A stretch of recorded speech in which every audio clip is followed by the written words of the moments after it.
É a questão do divórcio. Se a gente lê a Bíblia, se eu estiver errado, o senhor me fala.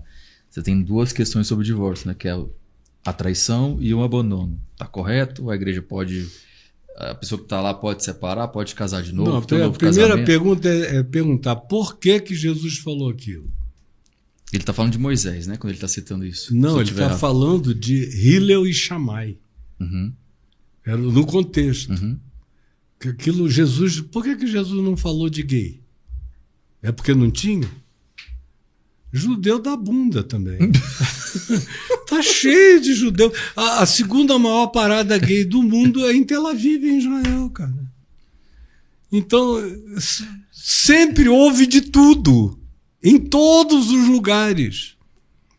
Agora, o que acontece... A sua pergunta foi do divórcio. Do divórcio. Se existe o que acontece casamento, é a ignorância do contexto. Uhum. O casamento, não só no primeiro século, nos dias de Jesus, mas antes e depois também, era a única realidade que estabelecia segurança para a mulher, o casamento. Ou então ser filha de um pai muito rico. Uhum. E ter irmãos generosos que pudessem salvá-la. No caso do casamento dela não dá certo, porque também falta conhecimento. Se você pega e lê a literatura dos dias de Jesus, aí tem que ter acesso a documentos arqueológicos, achados arqueologicamente, você vai ver que naqueles dias tinha gente que se casava de manhã e se divorciava à noite. Era a tal da monogamia sucessiva, que muitos fariseus advogavam. A hipocrisia era tão grande que o cara dizia, não, eu não tive duas mulheres simultaneamente. Eu casei de manhã, separei à noite, 2 dias depois eu casei com uma outra. E aí tinha também a lei do repúdio. Você podia chegar, o homem tinha o direito de chegar aos juízes da tribo, da cidade, da aldeia, e dizer, eu não quero mais essa mulher, eu a repudio, eu a repudio, eu a repudio. Razão, que estão nos documentos achados. Uhum.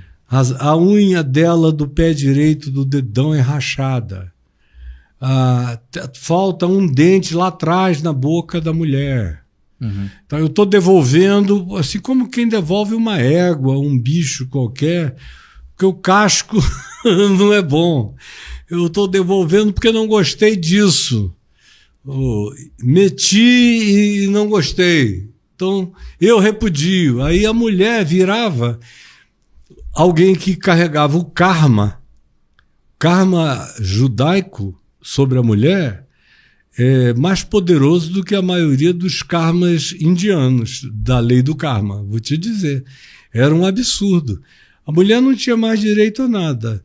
Se ela continuasse repudiada, ela era considerada um ser abjeto. Se ela se apaixonasse por alguém e casasse com essa outra pessoa que a quisesse, o cara era considerado adúltero por ter tomado a mulher, e a mulher duplamente adúltera por ter tido um segundo homem na vida dela. Uhum. Ou então ela ia ser uma indigente, pedir esmola na rua. Viver da piedade da sociedade que jogava alguma coisa na cara dela para ela subsistir. Ou então ela entrava na prostituição. Eram as alternativas. Aí, por isso aqui a pergunta em Mateus 19, que os fariseus fazem é: pode o homem se separar por qualquer motivo? Porque o que o rabino Hillel advogava era essa supremacia do homem sobre a mulher. E o rabino Shammai dizia, não é por qualquer motivo. Porque Shammai contemplava essa condição social do casamento. Que uma mulher largada pela banalidade, pela naturalização da importância de uma verruga que apareceu nela, ia ser colocada nesse estado de dificuldade kármica. Então dizia, não é por qualquer motivo. Aí ele reduziu os motivos, o que os fariseus abominavam. E ficaram com muita raiva quando Jesus, olhando a questão social que se criava, deu razão ao Shammai, que era um rabino que advogava apenas por relações sexuais ilícitas ou por traição. Agora, duas coisas que eu não posso deixar de dizer a você aqui. A primeira é que a gente tem que interpretar a Bíblia, inclusive os textos relacionados a Jesus, pela encarnação, pela prática de Jesus. Aí Jesus falou isso em Mateus 5 e em Mateus 19. Tá bom? Uhum. Todas em Mateus 5, no mesmo contexto de equilíbrio, de justiça, verdade do reino de Deus, para não ficar ninguém desamparado. E os homens não terem poderes e prerrogativas absolutas sobre a vida de nenhuma mulher. E agora, em Mateus 19 está escrito lá o por qualquer motivo, que já condiciona o contexto do Rabino Hillel na discussão com o Rabino Shammai. Mas como é que ele tratou a questão? Você veja, a mulher adúltera de João 8. O que ele disse para a mulher? Vai, não peques mais. Mulher, onde estão os teus acusadores? Primeiro que ninguém adultera sozinho, né? Tinha que ter um varão que ninguém levou para lá. Só a mulher pelada, e eles olhando antes de cobrirem de pedra, ainda deram umas boas desejadas, com volúpia, com lascívia, com tudo mais.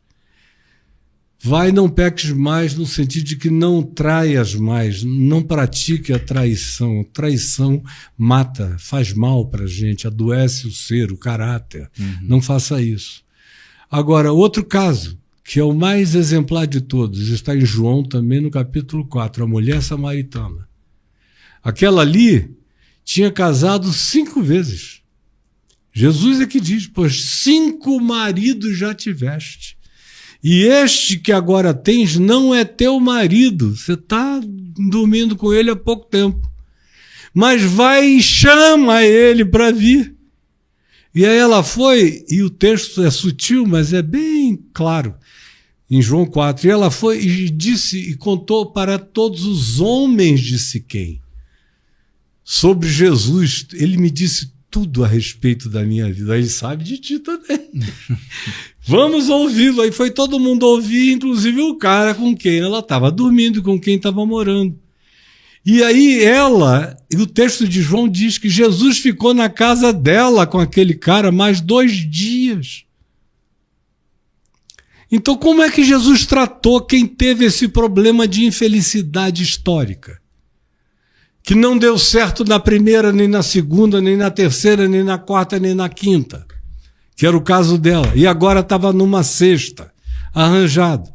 Que pastor hoje você conhece lidando com isso, com a naturalidade com a qual Jesus lidou no Evangelho, em João, no capítulo 4, com uma mulher infeliz, que não tinha dado certo em processo nenhum? Então eu te respondo com os atos de Jesus, com os gestos de Jesus. Não é com a exegesezinha bíblica disso e daquilo. E a segunda e última coisa para concluir é Romanos 7, quando Paulo compara a lei a um defunto. Paulo diz que Jesus morreu na cruz para defuntar a lei, para que pudéssemos contrair novas núpcias com a nova aliança do Evangelho de Cristo Jesus. Nós nos divorciamos de Moisés e nos casamos de novo numa nova aliança com Cristo Jesus. Então, até o exemplo que Paulo dá de como a gente encontrou o Evangelho, ou os judeus que se converteram como Paulo encontraram o Evangelho, é o divórcio. Nos divorciamos do Monte Sinai e abraçamos a lei do Espírito e da vida em Cristo Jesus, a lei da graça. Agora, se todo mundo lesse o Evangelho de carreirinha, não é preciso saber grego, hebraico, nem muita história, basta ler de carreirinha, considerando Jesus a chave interpretativa de tudo. Como Jesus tratou as pessoas. Não é o que a letra diz aqui ou ali, é como Jesus lidou com as pessoas. Aí eu só quero lidar com as pessoas como Jesus o fez.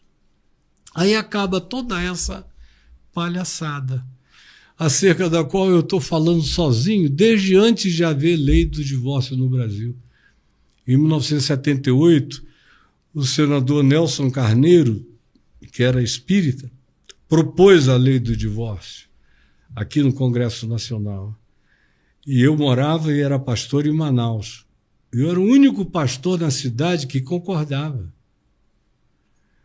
Aí fui para debates na televisão que duraram 3 horas, 4 horas de debate, com arcebispo, o bispo, os padres, o pessoal do cursilho, e de um monte de gente, todo mundo contra o divórcio. E eu disse, eu não entendo por quê. Essa não é uma lei que obriga ninguém a se divorciar. Ela só trata da questão de quem já está infeliz, com a vida destruída porque não deu certo. E vocês querem o quê? Construir um karma de infelicidade para o resto da vida dessas pessoas? Se Jesus não tratou ninguém assim. E aí eles não tinham resposta, obviamente. Não respondiam, só diziam, mas nós não concordamos, não é pecado, não é doutrina da igreja. Eu digo, sim, mas a gente é de uma igreja que se diz de Cristo Jesus. Portanto, o cabeça disso tudo é Jesus. Eu quero só lidar com a vida como Jesus me ensinou a lidar com a vida. Vocês estão propondo uma outra alternativa? Eu fico sozinho, mas eu fico com Jesus. E continuo assim. Fico sozinho, mas fico com Jesus.